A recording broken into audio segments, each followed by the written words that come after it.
So like, just, you know, PSA for all of your listeners out there, if you have a data or a tooling enablement problem and you're bringing in an organization to help out, make sure they spend some time with you digging into the kind of strategy and process side before you just go and build inside of the tech stack or just create a bunch of new reports and things like that.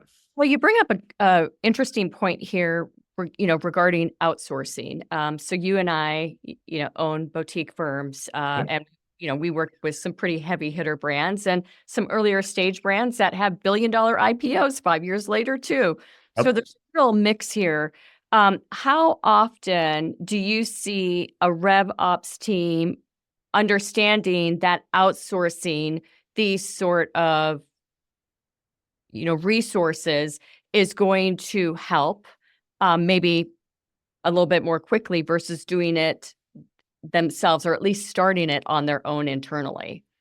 It's a great question. So you can get to the same place with both. The benefit. So if you are a company that's call it a couple million to like, 100 million in ARR, there is a benefit to outsourcing a component, whether it's all or some of your RevOps. And the reason being is oftentimes, and we work with a lot of companies in a fractional nature.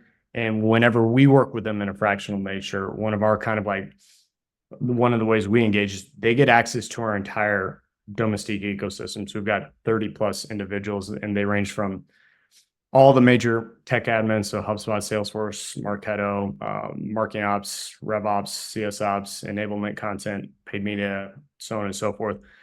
The problem is like oftentimes organizations that call it, 2 to 100 will have problems across all those areas. Oh, we've got some marketing ops things, or we need to do, a big HubSpot implementation, or so on and so forth. If you were to hire all of that internally, like Exactly.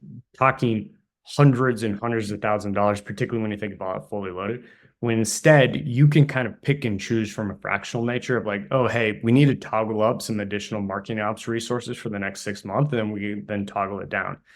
So like in that earlier stages, I actually think it's helpful to be more fractional because Right. you can then pick and choose some of that. And then the bigger you get, you can start to kind of like hire a lot of that internally because you'll need more of that always on. The other kind of component of this is like where you're at in your RevOps maturity.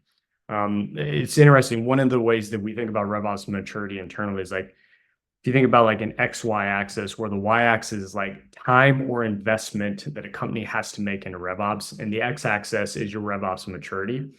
We think of it as this kind of like big spike early on, and then it starts to kind of get a lot lower or asymptotic over time. And there's these kind of like phases of like it's a build phase, a grow phase, and a scale phase. And in the build and the grow, you're doing a lot of things like setting up your tech stack, building out all these processes we've talked about, like stage advancement criteria, life cycle stages, your strategy. Once you get into the scale stage, you've got all that kind of stuff built, and it becomes a lot more maintain and optimize. And so like when you're in that phase, you just need less resources because like the thing is kind of like it's not on autopilot. There's always work to do, but it's like a lot less of that kind of like core infrastructure build work. Right. Um, this is just so interesting to me because initially, like the mindset is this is going to be perfect for me. I'm a tech brand. But if you take a look at Uber, Coca-Cola, Starbucks, all these massive, massive brands that are utilizing this model to increase even a half a point on the bottom line and 2 points on the top line, with their size, it can create tremendous amount of revenue, increased revenue. What are the industries that you feel this may not work well in, or the type of business it may not work well in? Yeah, that's a great question. Like when we started Domestique, we originally thought of like, oh, hey, we're just going to do this in B2B tech SaaS because that's kind of what we know and so on and so forth. But what's interesting is over the last several years, we've had a number of like B2C engagements, non-tech engagements, non-SaaS engagement. And what we've kind of found out, like just a little bit through like dumb luck, if this is what you kind of find as an entrepreneur, just like, oh yeah, just kind of figured that out, is that RevOps works in a lot of places because a lot of companies need this, right? At the end of the day, what you're trying to do is you're trying to optimize and make as efficient as possible this go-to-market motion. So it really is industry agnostic. Like I think it works extraordinarily well for B2B tech SaaS, but like it also works in a lot of other, we worked with a major tattoo chain here in the Western United States. And like, it's the same type of thing. They're working on customer acquisition. How do you continue to market to and upsell them afterwards? And again, like same types of principles of like stuff you would do in a B2B tech SaaS, but in a very different organization or a very different business model. So like, I think it's less about industry and it's more about like, what is your go-to-market motion set up like? And if you're dealing with these similar types of problems or inflection points, I think revenue operations is a great opportunity. Yeah.